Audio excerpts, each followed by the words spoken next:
Hi, Hi, Sindhu. Hey, how's it going? very good. Am I on time? I think I'm on time. Yeah, you're perfectly on time. Like you're so on time. The number hasn't even turned over to 901 yet here. Listen, I aim to serve. That's all I'll say.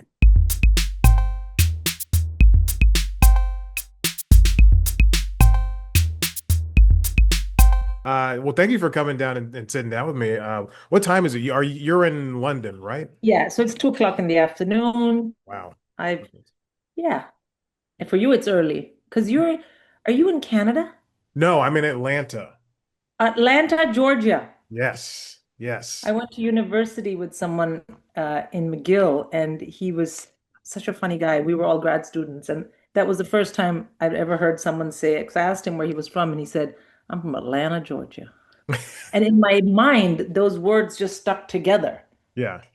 the way he would say it. He also did the most drugs of anyone I ever knew and was completely functional and such a great student. So I was like, Atlanta, Georgia is a magical place in my head. But yeah, Atlanta, Georgia. He learned it. He learned taking drugs from just based on where he's from. I don't know, but I think for me, being, like because I think the thing is, people don't realize prior to 1991, India was a closed economy. So we didn't get Mm. that much exposure. So Mm. like if you met someone from Atlanta, Georgia, it was like, oh, I guess you're the first of you that I've ever met. You know what I Wow. mean? Yeah. And also I was like, this guy's great. I really liked him, but the way he said it, you know, Yeah. When so when did India open up? If 91, 91. So 91. 90 wow. So that was like really the first time that other cultures were kind of let inside of the nation. Well, no, it was more that I think it was more that we were always very well aware because we had an excellent education system, we were a democracy, but we didn't get radio and TV and everything from everywhere else. Hmm. Okay. So, and I had a lot of cousins in America, but we would go to see, like once every couple of years, we would go to see them, but then you just met the family because it was such a big deal. And you didn't have exposure to like all kinds of different parts of America. I knew about Prince, for example, because I Mhm. got pirated cassettes from my sister, but you just didn't have the same flow in and out. So we were very well aware of everything. We just hadn't met, people from all pockets. To be fair, when I got to the United States the first time and I met one of my friend's mothers, America was always open, and she was asked me if there were tigers on the streets in Delhi. And I was like, lady, what? You know what I mean? That's So I insane. think, well, yeah, she was an older lady. And I think it's just exposure is such a weird thing because it's it's both environmental but also where your mind is. Mhm. Do you know what I mean? Yeah. Like Yeah. now we're so used to being open to everything, and my kids are like, I went to eat Yemeni food. I'm like, that's amazing. Yeah. There was a time when I was in my 20s where if you said to someone, I'm going to eat Yemeni food, they were like, are you going to Yemen? It just wasn't something you expected to find. So, yeah. But Yeah. anyway, this thing has got off to some big, big, deep discussion. My goodness. I'm so sorry.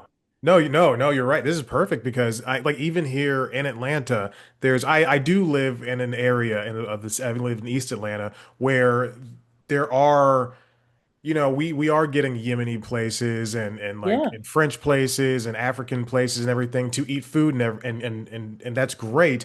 But there's still, my grandma from the country doesn't know what quinoa is. She doesn't know what like it's like to me I go you know what quinoa is but just brown rice is what you have like you don't know what a crepe is but a sandwich is what you have so like even when I went to college when I went to university it was and I graduated from high school in 2011 and I went to college immediately after I had never had sushi so I Of just course. yeah Course. And that's what I mean.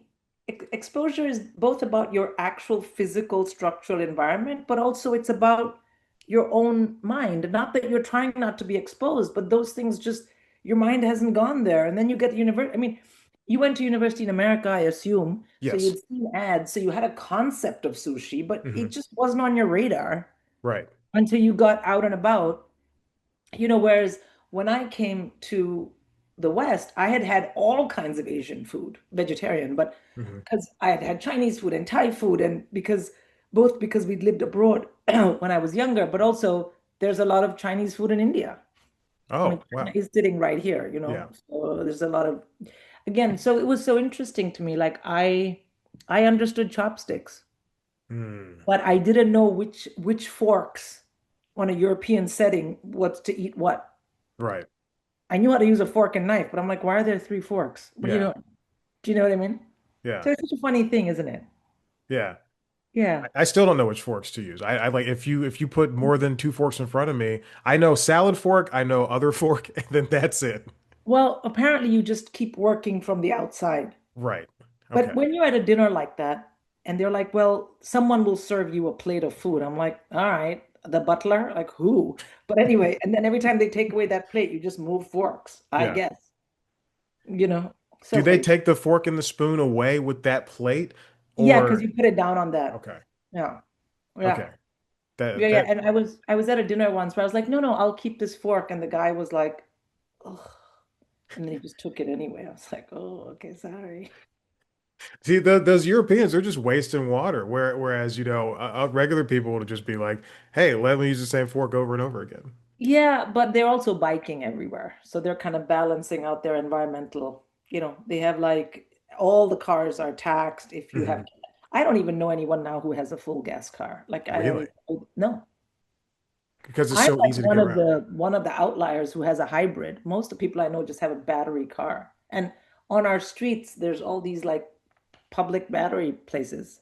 Ugh, I'm so jealous. I have to I drive a hybrid, so I'm lucky enough that I could just like I buy that and then I can just put in gas and I can go 50 Me too. miles without anything. But it's if I could go back to full electric, because I used to have an electric car, and be able to go places, because here we don't have a lot of electric charging. No. Like around Atlanta, yes, there's places to go, but unless you own a house or even my apartment has a couple of chargers, but that's it. I'm very lucky in this one spot to have that.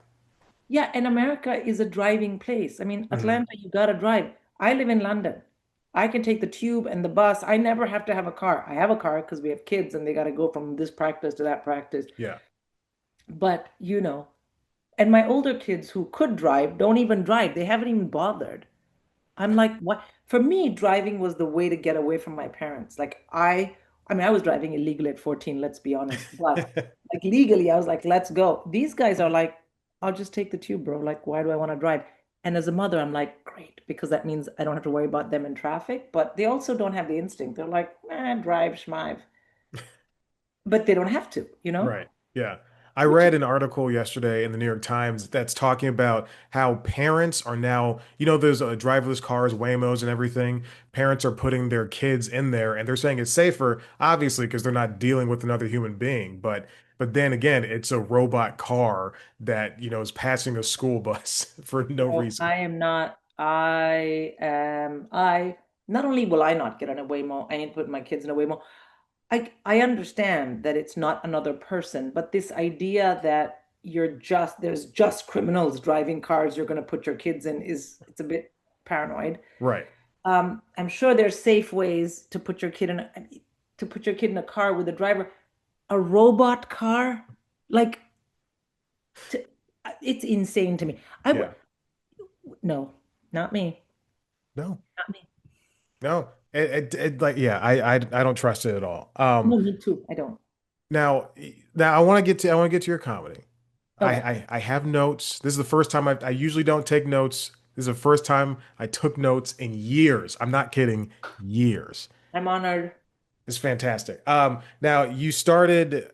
When did you start? Because I see that you were at Edinburgh Fringe in 2018 with Sandhog, but Yeah. I watched the first, and also I want to say this: you're very brave for putting up those first videos on YouTube that are from like 12 or 13 years ago. You're not only because people it's tough starting out and I've seen a lot of people, I've talked to a lot of comedians who are just not good starting out. You have this stage presence that is something of even 12 years ago, something like of an old comedian like George Carlin or anybody of that ilk, because the way you're just like you're playing with the cables on the microphone, the way you're holding the microphone, it just seems so effortless. And I know you had a different career prior to this, and I don't know how much that really played into you doing stand up, but man, oh man, you seem like a natural. That's what I commented to me and the pets as we were sitting here watching. It's like you just seem like a natural up on stage, and then now to see that in 2018 you had this big show that you were doing in Edinburgh is just amazing to me. It's astounding. Thank you so much. Thank you so much. That's very kind. I'm still absorbing all those very big compliments. Um, so what was the question? Was there a question? I'm so drowning in compliments. I got uh, distracted. I said you started in Yes, yes. 2012. So my first ever gig was 2012. Wow. And prior to that, give me one sec. Prior to that, I had never done live stand-up, but I had also never seen live stand-up. You got to bear this in mind. I did not know, I mean, I knew stand-up existed, and I'd watched a DVD of Eddie Murphy, Mm. like a DVD. Listen to the words, DVD. That's how far back this is. And I was like, oh, he's so funny. And then it was just this thing that people did. Some people, like there were people out there in some other world who did stand up, and then there was me doing my thing, which was nothing to do with entertainment in any way, shape, or form.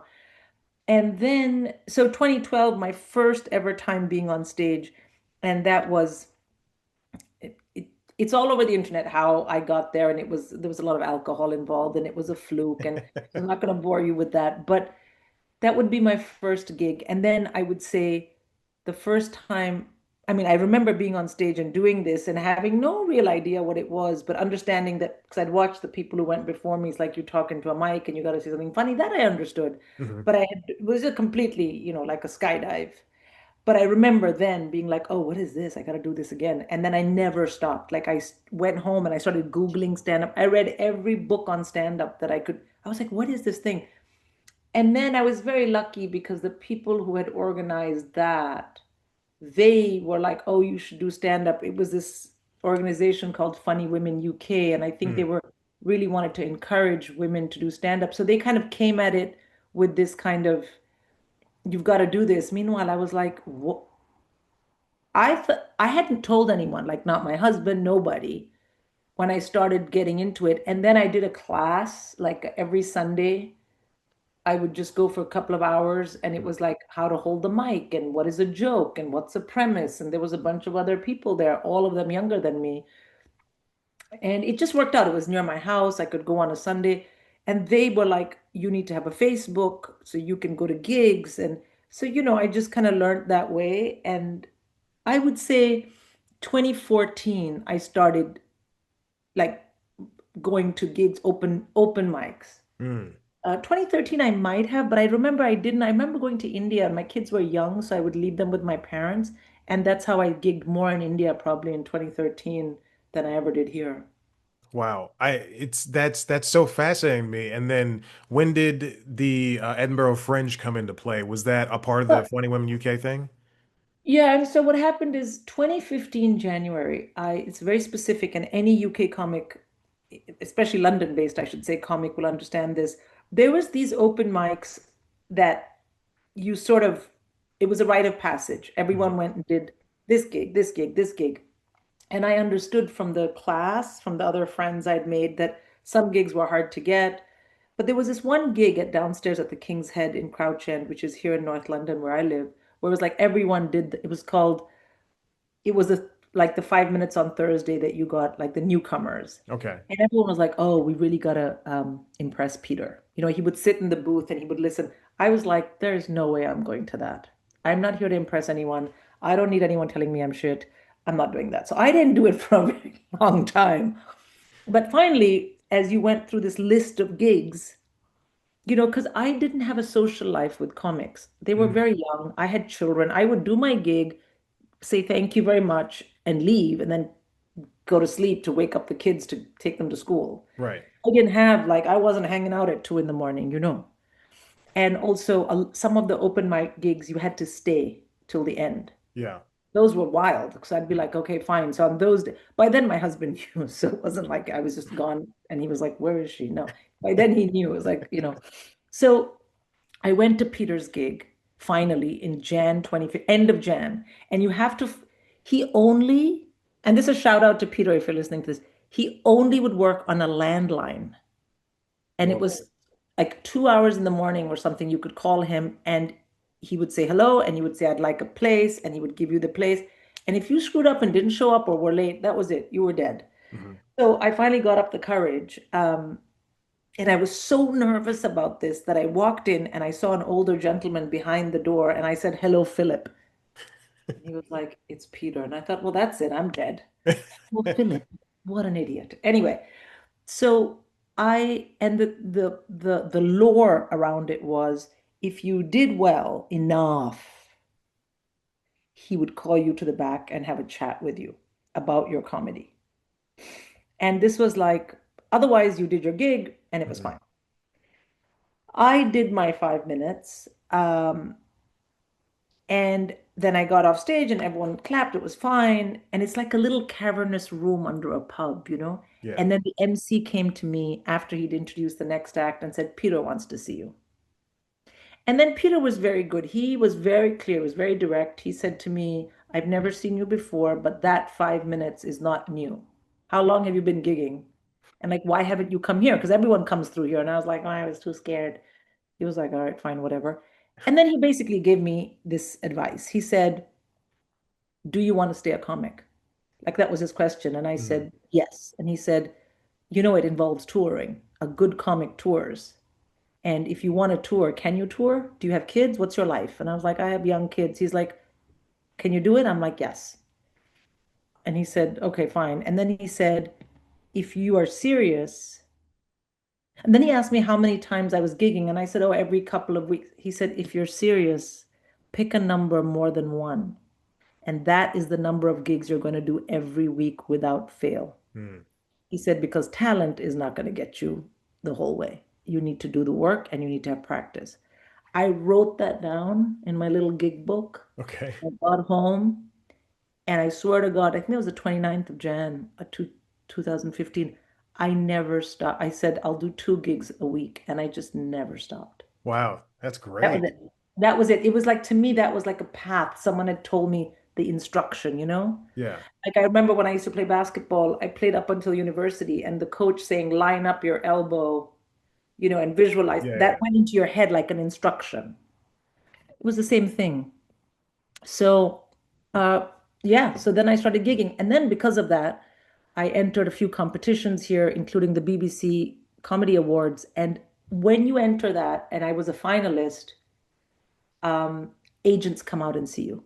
Mm. And so that's when I got my first agent, and they were like, "You should bring a show to Edinburgh." And I was like, "I don't have an hour of material." They were like, "You will." So I did a 40-minute work in progress show at Edinburgh in 2017, and it was called Iguana Mum.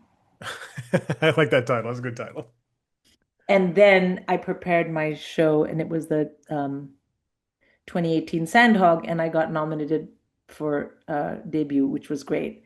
And then it kind of then I did Apollo and I had that one clip and it just went viral. Yeah. And then I got an agent in the US and this, and then it just kind of became a professional thing.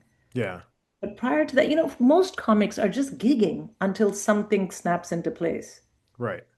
We're just gigging. Yeah. And the beeping you can hear is my watch. It's my Casio that I wear on stage, but I don't know how Okay. to turn the alarm off. So it goes off at 2:19 every single day, no matter where I am. And I'm like, I don't know how to change the time. That's it's a good reminder to keep you grounded. Yeah. So that's the story of how Edinburgh came, Yeah. and for UK comics, taking a show to Edinburgh is I mean, used to be very much terra firma. That's what you did. Hmm. Now it's different because now there are comics who are so big on social media, they can go on tour and they get an agent. They never have to go to Edinburgh, which is great as well because it's very expensive and it's a month of doing your show every day and other gigs. I mean, it's quite mental. I've done it 2 times, well, Yeah. three, but this time was just a work in progress. That makes me wonder in that multi-year that's process, between 2012 and 2018, uh, as you mentioned before, you weren't hanging out until 2 in the morning. You weren't doing that this and that with the other comics. Did you find it a little bit more taxing or difficult as a woman who's well established in her life and who's a person of color who just like doing stand up and was it difficult for you? And I know obviously we can't see the other side of like how a white comedian is supposed to do it and how they're coming up and everything. So was that tough for you? Did you ever see any kind of adversity from your angle? Well, I never felt an adversity from other comics for Okay. sure. Comics are it's the most collegiate group of people I've ever worked with. I used to be in academia, then I was in investment banking, then they're very collegiate. Comics, we tend to, when you walk into a room full of entertainers, I know who the comics are. We're all in a corner talking to each other. Mm. Literally, it's hilarious to me how we just find each other. And I could meet a comic I've never met in the Czech Republic, and you just, because that's something, and there's so many different reasons why that is. So never from comics. There was definitely a huge imbalance in the landscape of women being on a bill. Like most clubs would have one woman. Hmm. And so you were always competing for that spot. But the women comics who came before me were so vocal about saying, what is this? What is this? That I kind of rode that wave with them. By the time I showed up, I was like, everyone was looking out to see why there wasn't more than one woman, you know? And in terms of being brown, I think I think a couple of different things were going on. One is it made me a novelty slightly because there was even fewer brown women comics. Right. There's a very famous comedian here, Shazia Mirza, who had come before me and was very famous and is very famous, I should say. A lot of people, when I'd walk into a gig, they'd be like, Shazia, why are you at this open mic? I'm like, genuinely, we're two different people. What? But she has a great nose, so I always assumed it was. So I always took it as a compliment. Even now, just the other day, I was in London. I was in central London, just off of Soho, and there's this big junction where there's a theater and Charing Cross Road, and this woman ran through traffic, and I thought she was going to die, and she ran through and she came up to me and she said, "Shazia, I'm such a fan," and she was brown. I was like, "Lady, we shouldn't look the same to you. What is happening?" But I took it as a compliment. I'm like, so I said, "I'm not Shazia." She's like, "Oh, who are you?" I was like, "Okay." But it was great. I still took it. I took a picture with her. I sent it to Shazia. Shazia was like, "What are you fucking doing taking pictures with my fans?" I'm like, she wanted a picture with you, so I took it with me. What do you want? So we always laugh about that. But so Shazia had come before me. There was other, um, there was Gina Yashare, who's obviously black, but Yeah. there were other women who were not white, but they were so far ahead of me that I didn't see myself as being in their league. But I saw from what they had done that it was possible. Hmm. So there was all of that. The other thing is that, and I've talked about this quite a lot now, is that I'm not born and raised in the West. I'm born and raised in India. Right. So I did not grow up feeling like a minority. So I didn't bring that lens. You see what I mean? I was Yeah. like, yeah, I'm not from here. And that meant that even if people were trying to make me feel bad, it kind of pinged off me. I didn't get it. Yeah. You couldn't say to me, well, you're not from here. I'd be like, yeah. They'd be like, oh, do you know what I mean? So I think for me, the being a woman kind of felt it was more visceral. Hmm. Being a brown woman I was like, oh, there's fewer of us. But I had never wanted to be like other British people because I'm not from here. Do you know what I mean? Does Right. that make sense? Having said that, I understood very quickly that there was a difference and that I was being asked to either talk about what it felt like to be that part of a group or experience it. And while I hadn't gone through it, I understood it. Hmm.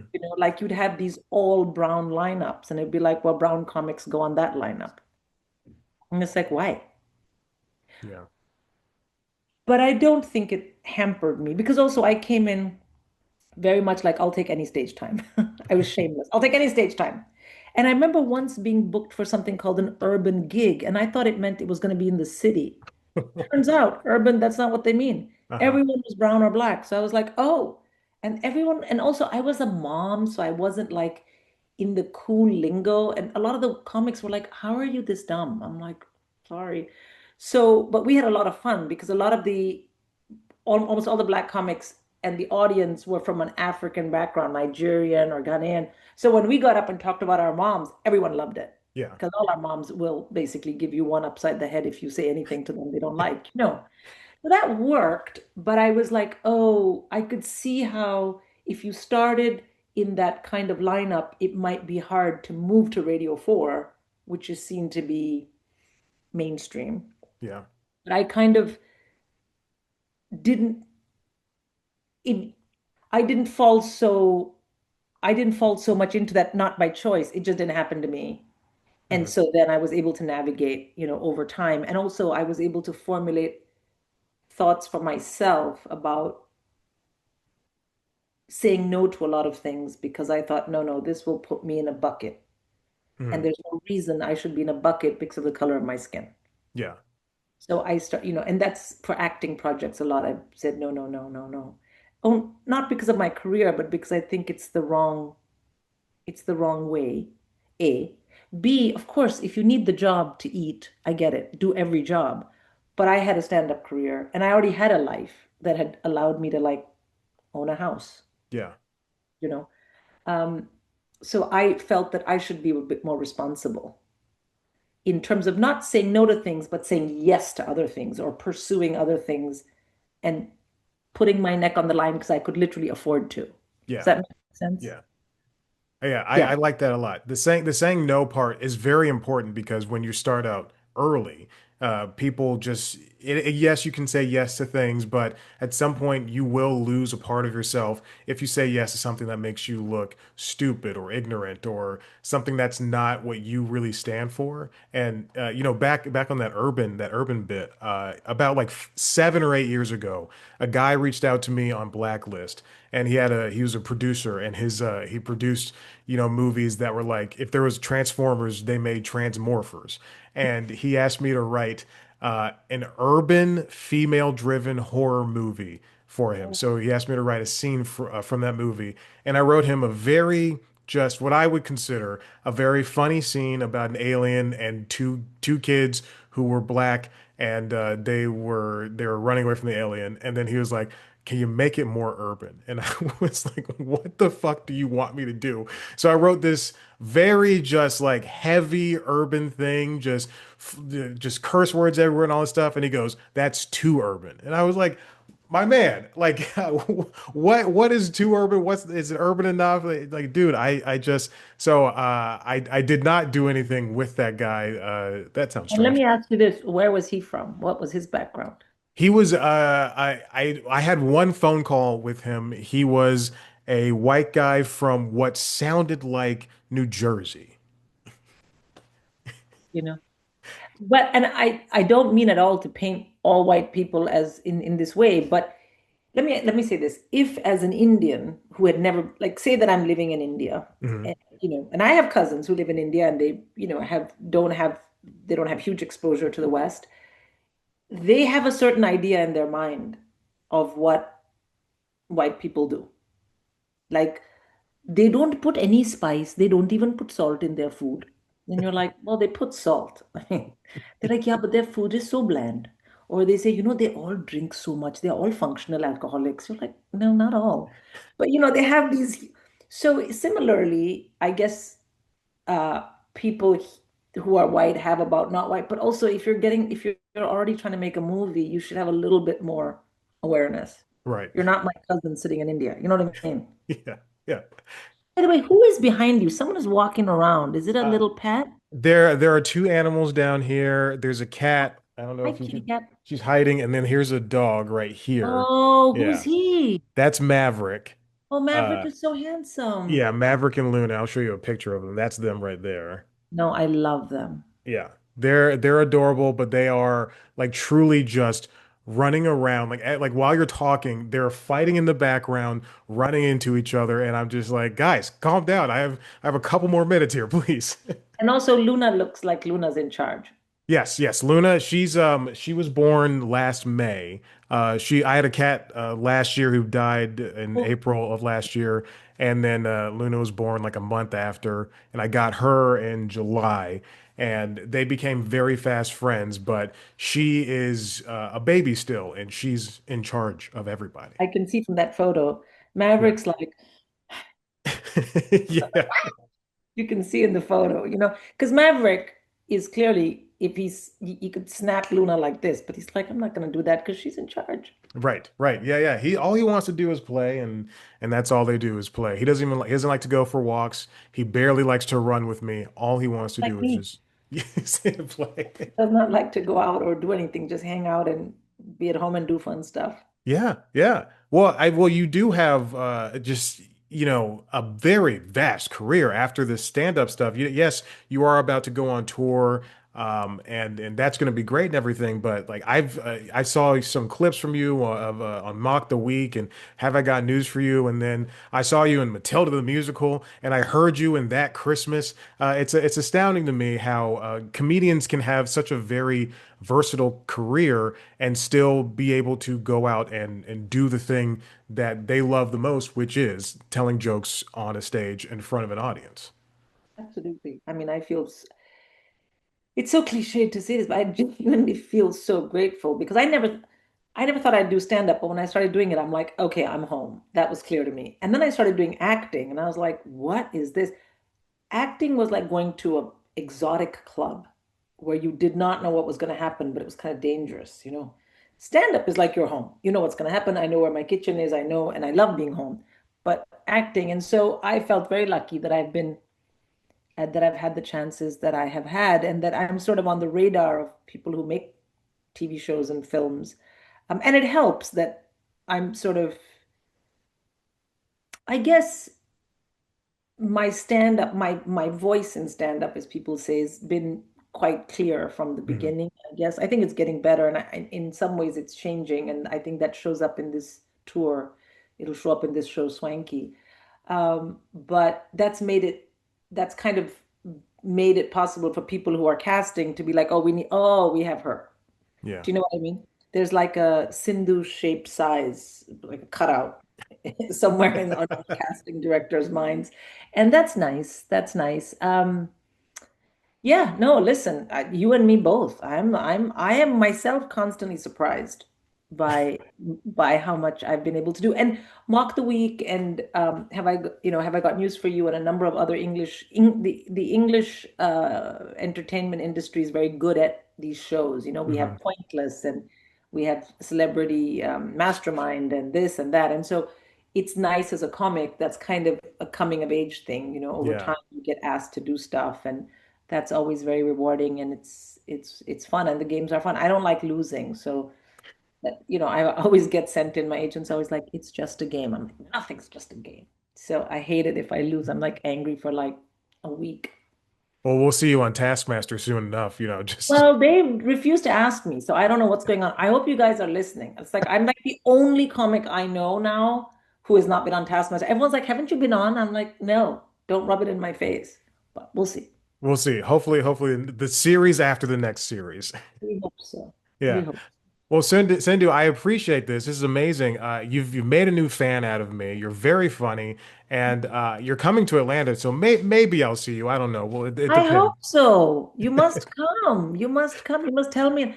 Thank you so much for having me on, because I don't really have a lot of platforms on which I can engage with an American audience outside of my show, Right. which is kind of a bit late. It's like, how will they know about me? Then they come to my show. So Exactly. this is great. No, this is so good. I'm coming to Atlanta. What's the date again? Let me I check. believe it's like March 7th or something like that. Yes, it is in March. I know it's not a February date. It is the 7th of March at Center Stage Theater. Look at me.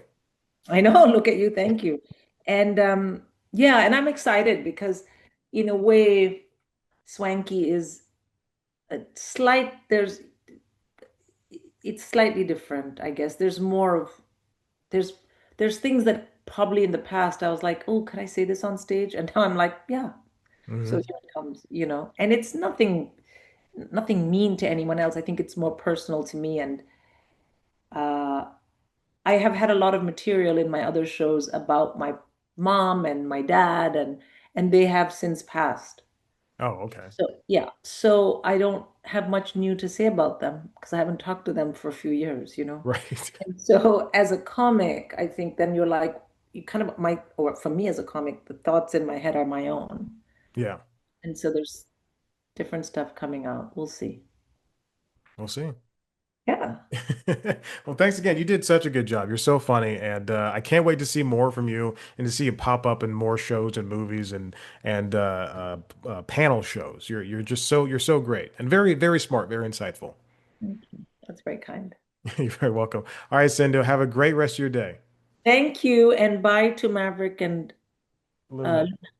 They've since left into the living room. they left. They're like, this lady talks so much weirdly. Okay. All right.